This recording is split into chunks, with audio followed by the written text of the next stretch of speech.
كوكا بارك باك شكرا ان شاء الله مع السلامه بارك الله فيك السلام yo mbadiŋol mbe amoy ñoo ñala le se kemo sedi kan a siye beke karaŋol ti nko momi yalon ka alqur'ano tanka e dino karan fa futata doctora aka kumo min be fo alqur'ano e min fo a be sambana ayol ay saibol la kumol sambanan ay la lumol la kumol sambanan ay imam malikol ni madhaibul arba'a be la kumol sambana mbenga moy nyola mafo kare ko mama ko fenge ko jana alqur'ano kuna abondi nanje abota alqur'ano tanata hadiso to abota hadiso to anata salafo la kumoto so akoita mo bela sai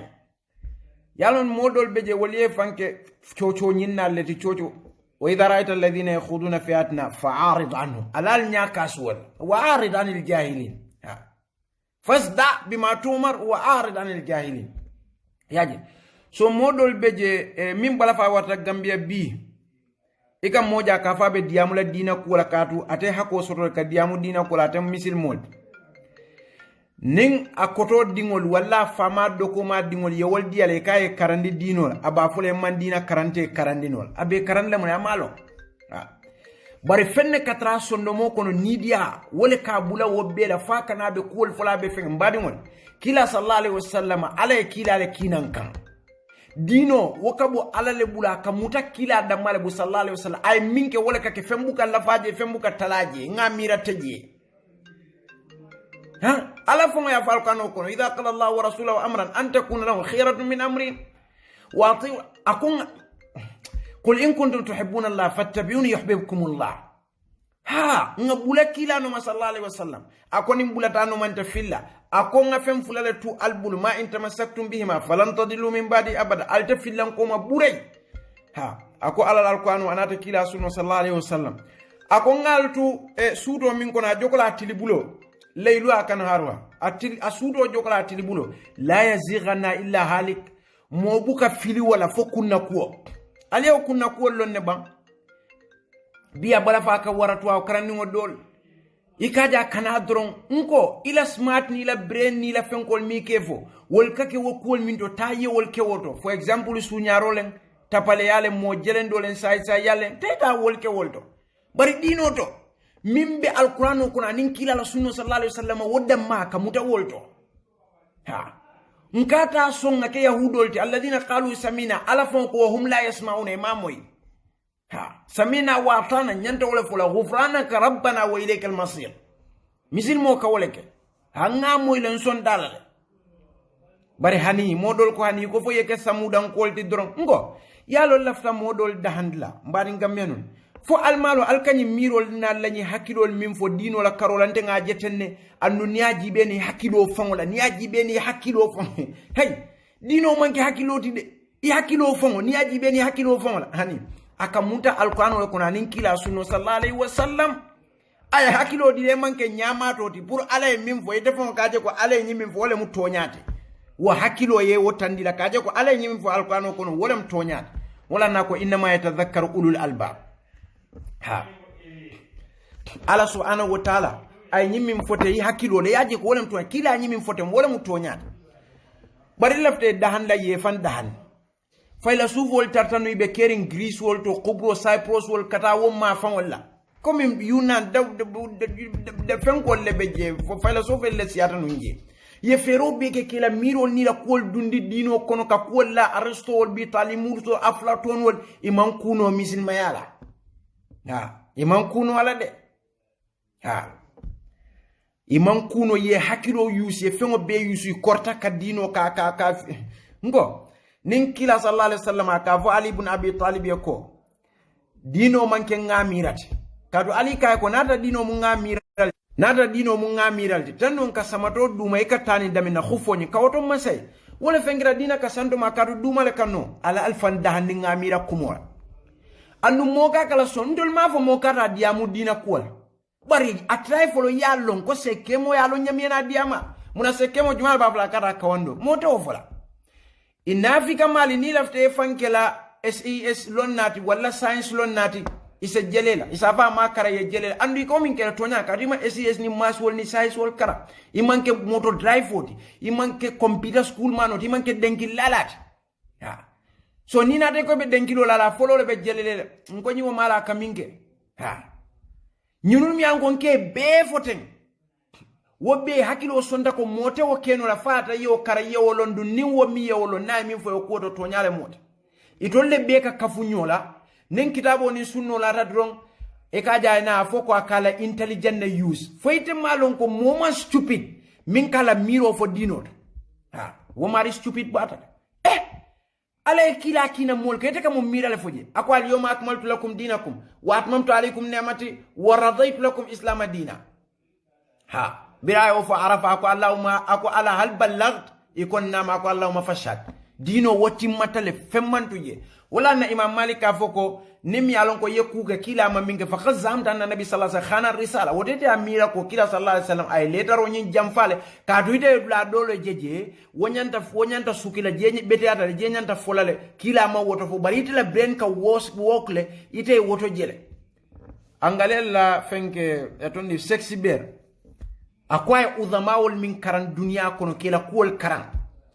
aman tasiro soto fenna aje ko anim minnata tonyalem kumo nyimman fali ando atilintale anda tra malla wala akolen kila sallallahu alaihi wasallam ya filosoful fon korta wala fo alma wolomba so nim yalon ko bela hakil ko folanko ila hakili dia anila ko la meso iko kala suwol ko yaji be ko baba nyim buma bete nyanta yim boyla ngaloku okay nyi sam to man bete nyanta janne karla lafta illa ram fana almoro kalo nyaadile okay wasi falino janyanta pendur la korketo nyanta falinal 100% bari dino to no na ayata jibril ka jiya ka kila sallallahu alaihi wasallam karandi nyin dino la moye wulintol ya miyan ko welda manole mati fo exam do ku kendo le welda yat aliyal tolon kata mari kala halalo le soto je fo le sude dalam is good fitalem is good you know afo fitar lalem is good ha bari nin tumo min ne tol man kanya no wo fitar lariani wo kol bedo sayin hani dengi lalal fo sayi ko ngata sayin ngata sunno fanam fo nduite fo yalon ko ite min kawo fo kaje ko ila hakole mu nyanta ka fo misilma adino ila mola fo yal ila alla sukono moli dila ye karandila o miro la ba ne dile fo ba fle no mom yalon ko nal benda fe tanga ke tamini ka fo mol salim abbe man ke fendi fo ni dia drone ni dia konante ya tonya sombalia nko alquran nin kitabo ni sunno nin kaw fo wato watin tol kam fangol follow le ma alma wolomba iko ala nin kila wato wati ye fangol follow ma fo alma wolo nganyi min be fo bise keme bota nyi min fo kanya nde yusu ngan ko lox lenu ngan ko spray lenu ya ha nka fe kenol dun ya fo alma wolomba nka beris wala moy glen wol nka ya ha ibuka femfo dino kono fa tra ye fango ma so vosa ni nata nga tonya fo wala fo moni bejele malla fi moni e bete aban ha fo moni bejele malla fi moni e bete aban e tubo sey alala ngo malla fi mbadi mo kata toleya ni e tubo sey alala alaka tubo muta seni ari ngoy kata murubaro nyin kan kote so nata molla kumolem ibinam fenkele ba fla nye kanyine ken ite hake molle kam e man tubi de yake molle kam e man tubi ikake mol kam minen alle kejo fo wolle kejo fo alala ko tubi fo wolle ko tubi alale tedde da fo yabatu fo wollem imam shafi'i kam mimfo ako hada madin walla diamo wakate bari kula ako katu mol mi anko e medde no fo e mira fo ko ala mo fula sabanane ta musol nin dingol sotol ha hada madin wol mimfo ale deda ha ako e kam mimfo ni o be duy ko na ke ko katlebu katano ni lafta bulanyin kitabu ni sunno no yemin befo alondi si ngokoto yello akan talubi watantase ibe ganyela talubi watantase ha mobe lafta betia ha fadl ibn ayad mi alon ko seko yala kumo fo jam bi buka fatwa kitabu yele fo ya to traje ha kana min quta'i turqa tatanyu hamro basollem bi mota keri lonna buka kawando ke 500 ibn atofo wamu mo baleti han so moli sakate betia mo jelle munu ibe nun kafiri akone tubite kita mo baleti biru da misin ma akon fenke almalon ko Omar bin Khattab ana barin Abu Jahl wala Amr ibn Hisham kila tataka dua ka fo ala nyi mo fulol kono kirin tubin ha wallahi alazim Omar ibn Khattab nata tubi ha so moli sa kata yika yemu yekuwo kuleke mbadi mo dobe je kanyi message o kiya ka do ko ha te kanyi fenkol nko hey ni ka kuwo ke alakam kada mol fo moli tenninte mol ba fulate mol ba fo almalon gon dol fanon kana nyim pejo don ka diamun na mol beje ka fo kan ne wol kasi ka kumbo ndara mero we fo nyala karun kay ko nin kumbole woto e pare ba kumbola bakel de biraje ko nyim kuwo kumbota ba ay fonyo so fondol se nyim fo fon safo nimi lafta ibe fo lala Yusuf ka lala wallahi ibina mbale ne nebe wuli alla lan kay bina fo ne fo yam fate fa hanima fo folo yam fate sakoni ya fo fana yam fate bari moli sa kate ye buladino to nyamano se kemo alinga duwa e baake se kemo sedika fo ala se nyin so simani jati kende ama fo ja woli kar ko fenge kar ko bebo ta kitabo ninyi mamin kon o fa amete kon o fa kadu ite kleva ta baake le tla bren ka wogo le ta katale yesi ya jibe ni mira nyi nola inate mira diamo be ka kinga mira ti fa bande ke mira mun biri e mira wala ye mun dalila samana kitabo ni sunno ndo ladino man ke ngamirat kila e mun fa alquran e mun alquran fo bete bulu mi alon ko ala ya jindina hudan lil muttaqin dalika alkitabu la riba fi hudan lil muttaqin alladhina yu'minuna bil ghaibi wa yuqimuna as-salata wa mimma razaqnahum yunfiqun e ke mira mun biri yo kitabo jindite ha mo kana se kemo nyimi be fa dayiro ni fengo bef mo kana ka fo de mama ko fenge ko barkar wol ko te ite fongo yalo ni akilo komi se kemo nyimi fo wala to kata dayiro samana ma mama na fa na mo la kuma samana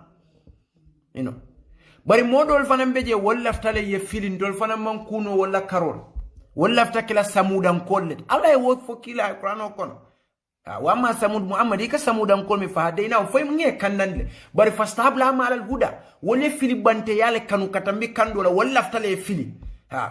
moli mi yalon ko ni kane dundi jahannamo kono al qiyama e kamune fo so tabara sotul muluki kamune fo ni ko alam yatikum nadhir فما سلندر لا من نالتول كمبا ألم يأتكم نذير قالوا بلى قد جاءنا نذير فكذبنا وقلنا ما أنزل الله من شيء إن أنتم إلا في ضلال كبير قالوا لو كنا نسمع أو نعقل ما كنا في أصحاب السعير فاعترفوا بذنبهم فسحقا لأصحاب السعير إن الذين يخشون ربهم بالغيب لهم مغفرة وأجر كبير علي أجر نين إتاتا فو إكاني دوني جهنم وكون نيكو لم يأتكم نذير فو مثلا ندير لا من الكمبا لم يأتكم نذير قالوا بلا إسافوكو أنا تنكني قد جاءنا نذير أنا تنكني فكذبنا غفنياندله وقلنا نتفا ما زال الله من شيء على ما فنجندي ان انتم الا في ضلال مبين البه فيلول كون bari sai kana min fo kote ke nitol fongo e nyimfo e kana fo qalu ntol law kunna nasma'u natranka moynu aw naqil wallanka hakili ma ya munna kitabo ni sunno wala alqur'ano min ma kunna fi ashabis sa'ir tannun ta kala sa'ir dunkelti jahannamo kon ala yemina fo jako fa tarafu bi dhanbihim ifangol sonta ila junubolla ifangol sonta imaje kamune fola na se kemo ya vodi amo kono ja ni da kaje koy kunintale a treman dino lo man kitabo ni sunno muda ika diamala you are stupid you are stupid ita ka diam kitabo ni sunno la english le kara walle fengere de smart la trema wolo so ite koy kadiam wala ite you are stupid ala wole valkano konya muna ne ka foko law kunna nasma'u natan tolden ka moyi au naqil wallan ka hakil maya woto wala koto munyintunu man hakil maya tartanu stupidrin ma kunna fi ashabi sa'ir tannun te kila sa'ir dunkel wala na ala ka fo janna ke dunde dimba janna mo kona ka fa alam yatikum nadhir fo masalandir la man naltul ka qalu bala anatan kan fakadzabna ngafanya ninkai alama penjin ibe fanial iton mo kilo yo befo ina da fo he barnata tennun ka hakkilma ya a woto ka tan ko ma hakkilma ya stupid so la famin fo la jandron ñun coco a seneatal i kamin fo doron barka faringo o katu pum abuka kuma bake bari barka kenson o ikamoy bum bum hana be janni min dole sa ma ko ma ta fente je so misil mol sa kate ka son toñala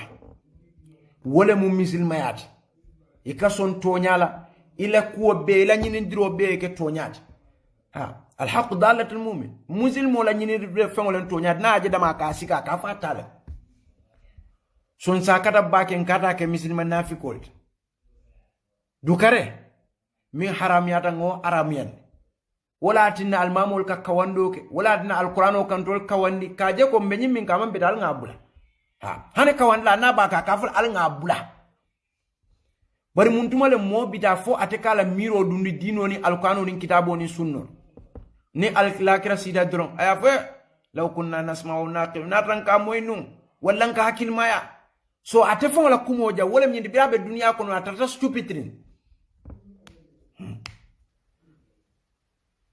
so moli se hakilo tu bake nga son tonyala alama ala entol be kanda mboda nyunu minna ko koyndi kanje be minkam abbe koytale sai alama ala ye bondi wo be kono ala entol ni tol be tanka ni be ke mo kendoti ha walle kende tamintol fon la fa ala en so ngani khalso na barul be ton kamim fon datu wetran sonno mo kono kata ke mon la fol ni la jerol ni la mirol ni la jayrol kam ni wonde bu katuje ka boje okay nga beke ala kamadron nga ala nin kila fo moli nga moli mulayeta ala ya nga moli kungodun ala bulu nge kungoboni moli bulu jo yalla ambe nyatling ala la ngati damma bada wole fo ndaka man fende fo